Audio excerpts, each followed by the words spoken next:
जो होता है अच्छे के लिए होता है। बहुत समय पहले की बात है। महात्मा बुद्ध अपने शिष्यों के साथ जंगल में यात्रा कर रहे थे। उनके साथ उनके प्रिय शिष्य आनंद भी थे। वह हर समय बुद्ध के साथ रहते और उनसे ज्ञान प्राप्त करते। एक दिन यात्रा के दौरान बुद्ध और उनके शिष्य एक गांव के पास पहुंचे। वहां उन्होंने देखा कि गांव के लोग बहुत परेशान थे। बुद्ध ने उनसे पूछा, क्या हुआ? तुम लोग इतने चिंतित क्यों हो? गांव वालों ने कहा, भगवान, हमारे गांव में बारिश नहीं हो रही है, फसलें सूख गई हैं, हमें समझ नहीं आ रहा कि क्या करें। यह हमारे लिए बहुत बुरा समय है।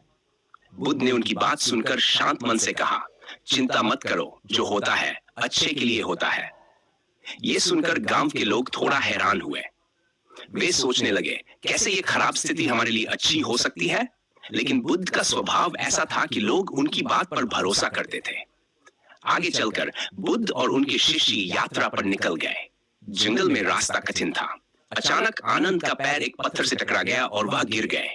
उनका पैर चोटिल हो गया। दर्द से कराहते हुए उन्होंने बुद्ध से कहा, भगवान, यह तो बहुत बुरा हुआ। मेरा पैर चोटिल हो गया और अब मैं ठीक से चल नहीं पा रहा। बुद्ध ने मुस्कुराते हुए कहा, आनंद, जो हुआ है अच्छे के लिए हुआ है। आनंद को यह बात सुनकर थोड़ा गुस्सा आया। उन्होंने सोचा, कैसे मेरे पैर में चोट लगना अच्छे के लिए हो सकता है? लेकिन बुद्ध के साथ रहते रहते उन्होंने धैर्य रखना सीख लिया था। कुछ देर आराम करने के बाद वे फिर से यात्रा पर चल पड़े। थोड़ी दूर चलते ही उन्हें एक गुफा दिखी। गुफा के अंदर से उन्हें अजीब आवाजें सुनाई दी। बुद्ध और उनके शिष्यों ने छिपकर देखा तो पता चला कि गुफा में कुछ डाकू छिपे हुए हैं। डाकू उन लोगों को लूटने की योजना बना रहे थे जो जंगल के रास्ते से गुजर रहे थे। बुद्ध ने तुरंत आनंद से कहा, अगर तुम्हारे पैर में चोट न लगी होती तो हम जल्दी चलते और इन डाकुओं के हाथों फंस जाते। अब देखो, तुम्हारी चोट ने हमें बचा लिया। यही कारण है कि मैंने कहा था, जो होता है अच्छे के लिए होता है।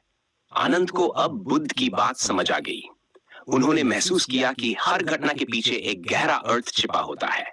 जब हम कठिनाइयों का सामना करते हैं तो अक्सर हमें लगता है कि हमारे साथ बुरा हो रहा है, लेकिन समय के साथ हमें समझ आता है कि वही घटना हमारे जीवन में कुछ अच्छा लाने के लिए होती है। इसके बाद बुद्ध और उनके शिष्यों ने गांव लौटकर वहां के लोगों को धैर्य रखने का संदेश दिया। उन्होंने बताया कि हर मुश्किल के बाद आसान रास्ता आता है।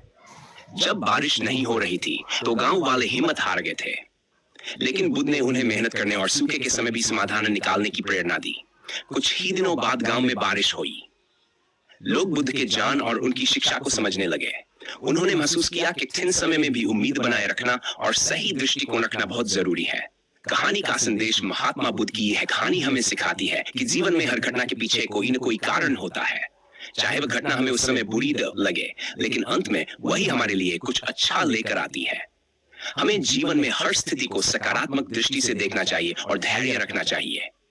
जो होता है अच्छे के लिए होता है, सिर्फ एक वाक्य नहीं, बल्कि जीवन जीने का एक तरीका है।